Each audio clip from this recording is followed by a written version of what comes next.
Welcome to the Design+Style podcast, a podcast for designers by designers. And I'm your co-host, Rachel Moriarty, and I'm here with Dixie Willard. Dixie Willard. Today, we have a topic that we will be doing a series on. So this is part one. But it's called Decorating Mistakes That Everyone Makes. So there is, obviously as designers, we're going into people's homes and doing our initial consults. And in those initial consults, there's usually, I would say almost, I don't know what the percentage is, but a lot of these mistakes are happening in almost everybody's home, unless they're a decorating enthusiast and they maybe are, studying some of the stuff, or, maybe read it on Pinterest or read blogs and keep up on some of this stuff. I think that unless you know it, that you're probably making a lot of these mistakes yourself. Oh, absolutely. And sometimes even having the knowledge doesn't necessarily mean that you're not making those mistakes too. True that. So the first point we have is hanging items too high. This is a designer's I think probably one of the biggest pet peeves we have. Yeah, is walking into a space where everything is just really close to the ceiling. And another thing too is not grouping them. So sometimes I'll see like an 8x10 frame way up here by the ceiling, and then maybe like another one way down the wall, and they're not like talking to each other, related to each other in any way, and couldn't be. And so I don't like you. I don't know you. I don't want to know you. I'm going to stay on this side of the wall. You stay over there on that side of the wall. We're just going to agree to disagree, Mr. Other Picture. Exactly. So the rule of thumb that we talk about usually is eye level. Yep.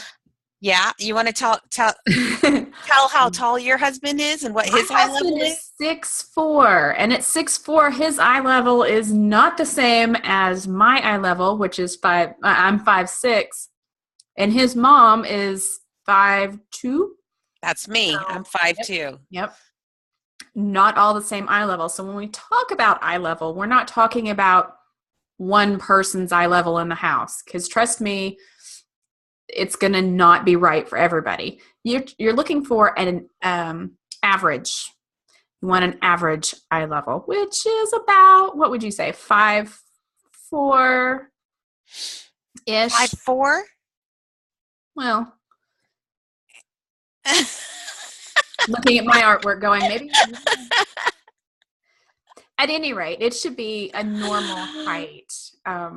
Are you saying that 6'4" isn't a normal height? Yeah, I always say, that's what my husband's over 6 feet and I'm 5'2", and I always say we live in different hemispheres. Yes. So, yeah. Somewhere in there is a happy medium between, let's say between 6'2" and 5'2". In between there is that average eye level that Dixie's talking about. Yep. And when I'm 5'2", so when I hang my art, I am not a measurer when I do it. I'm a very intuitive art hanger. And so for me, because I've always been my height, so I know that I just hold the picture up and slightly above my eye level. And that way I know that if my husband or your husband were to come in, they would just slightly lower their gaze. And if you're that perfect average height, you don't have to do anything. You just walk in. You just go straight forward. I don't know anybody that perfect height, but if you are, you're set. You are set for life. So, and speaking of grouping things, now if we're grouping things together, maybe bringing this picture over here that didn't want to talk to that other picture, maybe they kind of actually do work together, bring them in closer. You don't want to have just like a little postage stamp over here and one over there. You want to have them closer. And the grouping the center of the grouping needs to be closer to eye level. Instead of, it doesn't have to be both pictures, or if you want that, fine, but it doesn't have to be just So you're talking like if you're doing a gallery wall or something like that. Even like that lovely grouping you have behind you. If you're watching the video, you can see that. If you're not watching the video, if you're watching, you can see it. If you're not watching the video, Rachel has a lovely round bookshelf behind her, flanked by 2 pictures. And it's the center of the grouping. Now, if it was just 2 items, maybe one on top of each other, it doesn't have to be a full-on gallery wall. It can be. True. But even if it's just a couple of pieces grouped together, you want them to collectively be eye level. Eye level. Yeah, because if you're stacking one, if you're working on a vertical wall, narrow vertical wall, and you're stacking one over the other, you can't have the bottom one at eye level and then one up way in the northern hemisphere. So yeah, definitely play with that and what's comfortable. Do you know Vern Yip? Yes. Have you heard of him? He came out with this great book, and it's a beautiful book. I forgot what it's called, but he has measurements for everything. If you are a decorating enthusiast, he has the measurement. I am super intuitive. I don't do the measurements, even though I bet if you measured my stuff, it would probably come to exactly what it's supposed to be. But yeah, I picked up his book, and it's beautiful. The photographs are gorgeous, but what it is, it's all these.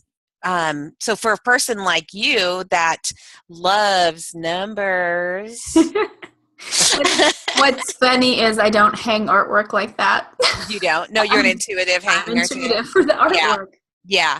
So anyway, it's a great for anybody who says, just give me the number. Is it hang it at 68 inches or whatever? Yes, that would be my husband. For him, that would be perfect. It's the perfect book. It tells you your lighting and everything. So that is a great book to pick up from Vern Yip. Shameless little plug for Vern Yip. No, he is not a sponsor. But we love him. We love us some Vern.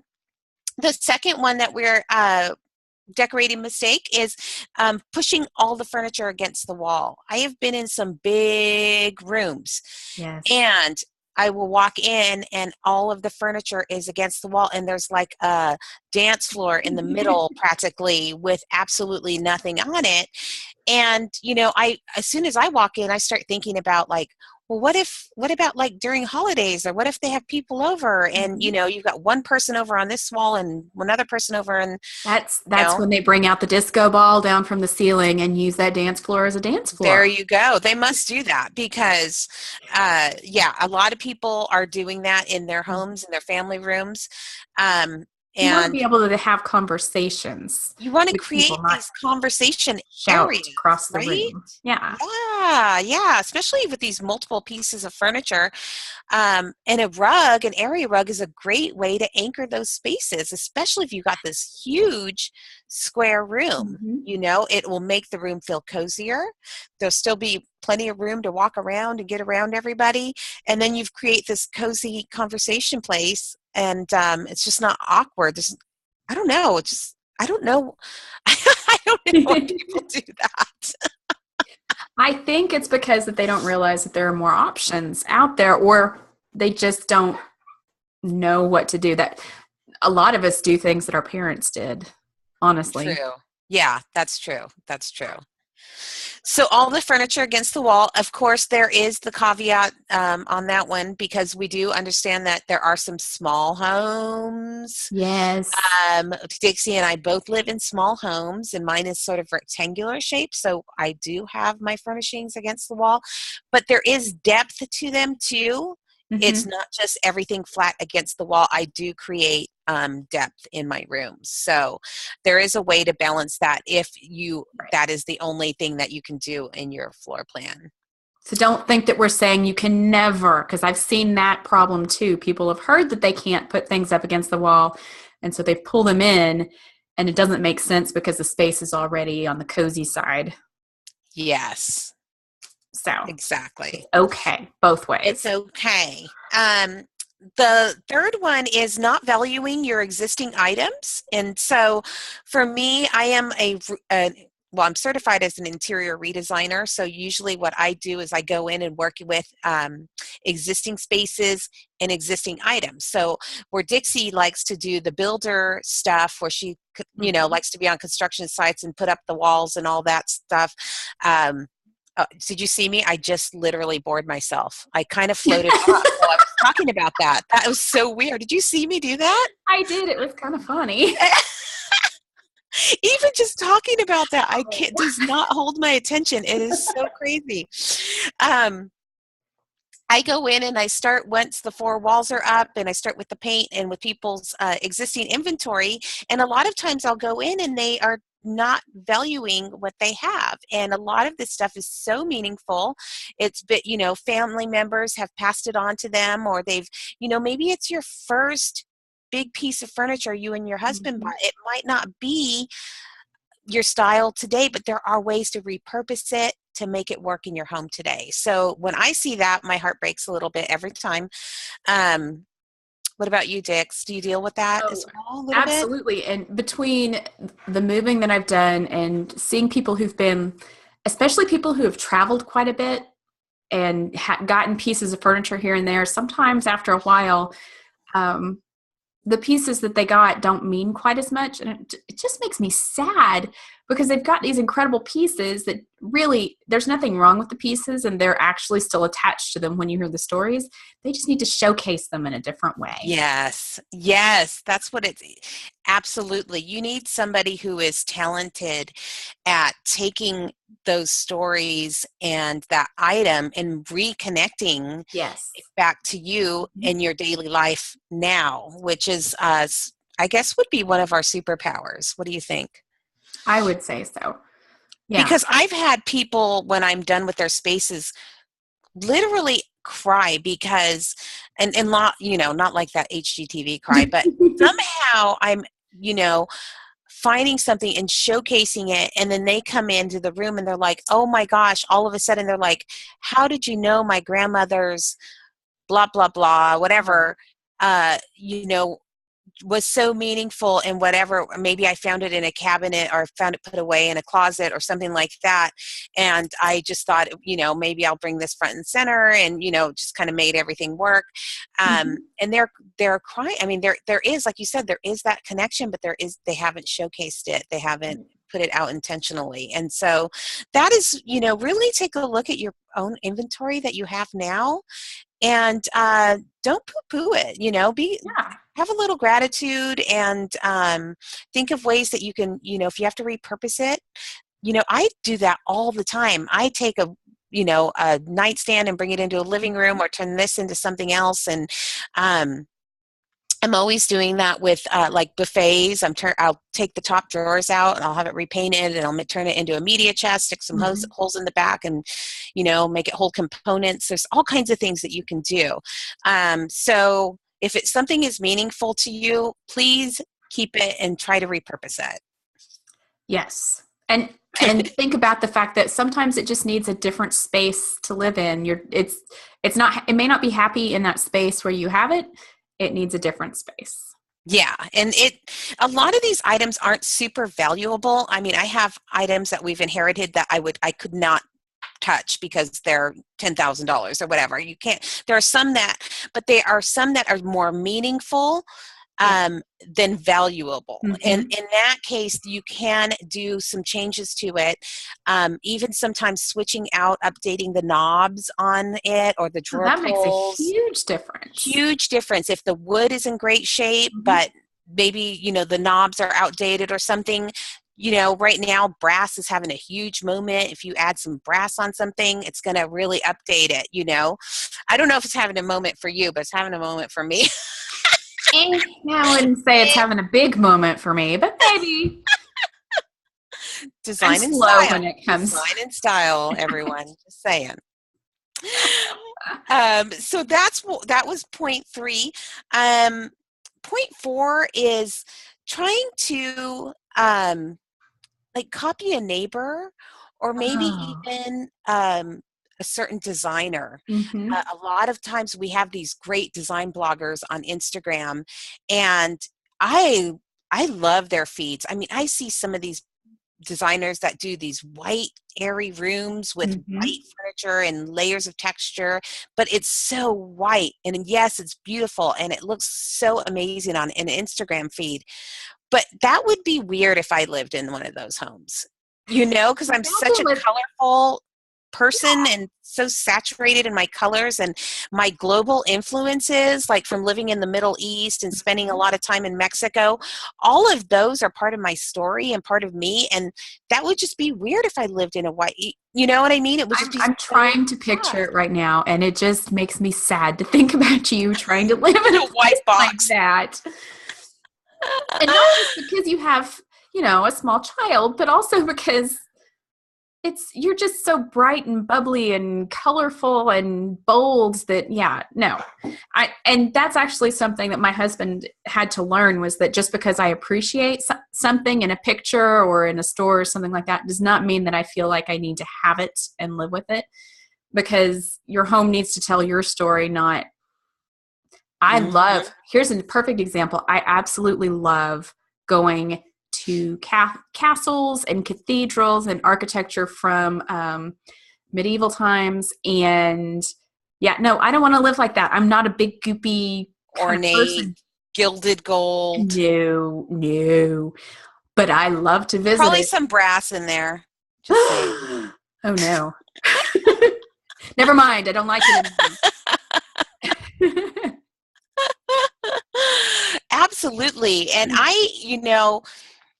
I'm funny because there's all kinds of parts of me. I've spent a decade in Cognac, France. You've spent some time in Europe too. I do have these, like you look behind me, you see a lot of Mexican influence, you see some modern lines, but I have chinoiserie antique desk. I have Louis the 16th chairs. I have a lot of this stuff that you see in old European. So my style is definitely eclectic, but all of this stuff does tell my story of where I've been and what I love. And I love, I haven't been back to France in a long time, but those things are ways that I can have a little bit of France with me. Absolutely. In my home on the daily. So we still, okay. We're still good. Sorry, I don't know what, I thought we were frozen for a minute. We've been having some internet issues. The last point we have, this is another one that, we could just go on forever, is rugs, girl. Yeah. Rugs that are too small. Or too big, because I've seen that too, and it's just sad. Have you seen too big? I never seen this giant rug, not nowhere near as often as the other way around. Yeah. But a giant rug with like just a teeny tiny little dining table or kitchen table and chairs where it just looks a little out of place. But for the most part, it's the other way around. The rug. It's the postage stamp rug that barely, like the coffee table barely fits on it, floating in front of the sofa. Yep. And the rug is there to help bring things together. You don't want it to just float. It's there to help ground things. Let it ground.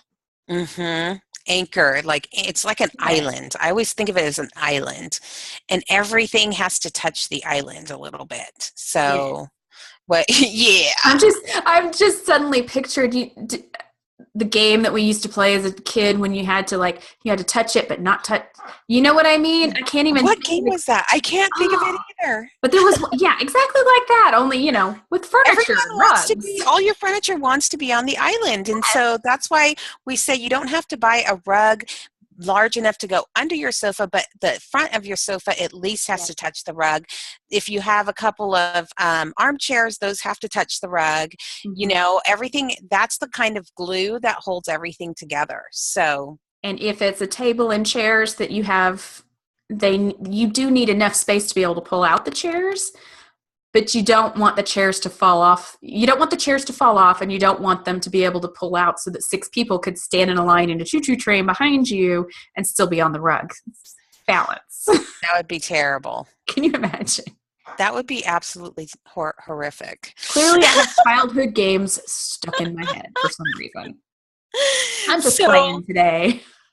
So we wanted to talk about a couple of these, for me, we make some of these mistakes in our own home. Yeah. A lot of times for me, it's because of I have the same issues as my clients. I have budget issues. And so even though I have downsized homes, I would love to go out and buy the right scale sofa. I have a sofa that's probably too big for not probably, I know it's too big, but it was a custom sofa. It was super expensive, and I do the same thing my clients do. Mm-hmm. If I can't go out and buy the same quality sofa, I'm not going to go out and buy, replace my, big, quality sofa with Right. smaller, cheap sofas. And so, that's the mistake that's going on. One of the many, I'm sure I have probably tons of but that's one of my big mistakes in my home right now. What about you? I've got something hung too high, and that was my own fault. My husband asked me very nicely to measure things out, and I got flustered and frustrated because I was trying to do a whole bunch of stuff at once, and I marked these holes for the sconces in the living room. He drilled the holes, and I looked at them and realized they should have been about 6 inches lower. Ooh, And 6 inches is a yeah, lot. it's way off. So while I would tell my clients, "Oh, we'll just Fix lower it. it. It'll be fine." Yeah. I, on the other hand, am going, I don't want to patch holes in the wall, and then I don't want to have to hear about it because, he asked me to measure them, and he put the holes exactly where I told him. Where they were marked. But I was in a hurry and didn't do my due diligence and make sure they were exactly where I really, truly wanted them. So. Well, the other mistake you made before that was her husband actually had to make her hang the art. Yeah, well, there's that too. Which is another thing that we see a lot is we go into clients' home and they have art. They have stuff that they're not displaying.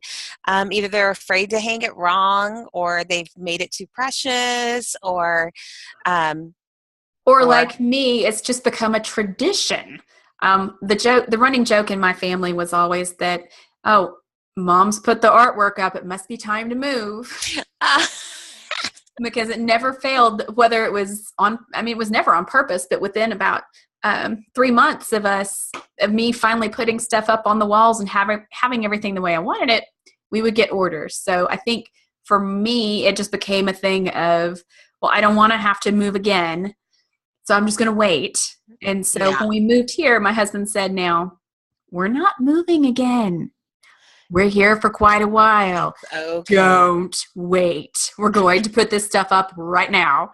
And so he went downstairs, got the hardware, and said, okay, I've got the drill, I've got the hammer, we're ready to go. And which is great. I mean, that is great just to hear about that trigger.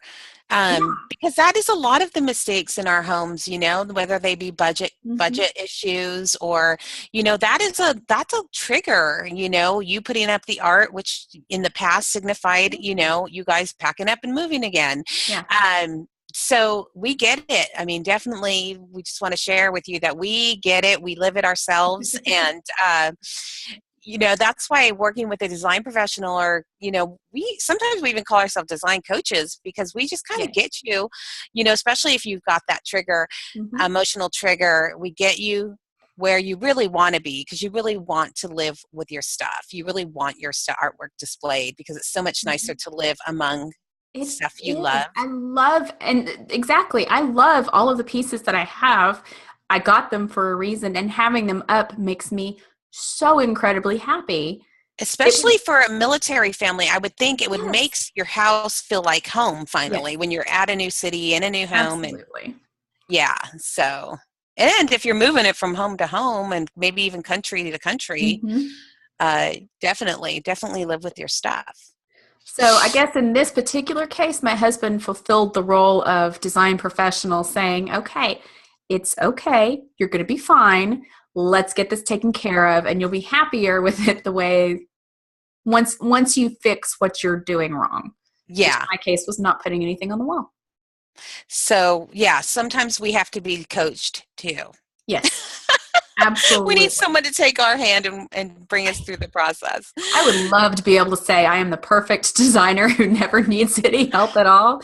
but I don't think we've met any of those. We have a lot of design professional friends, and yeah, we all have the same. Everybody needs a little help sometimes. Exactly.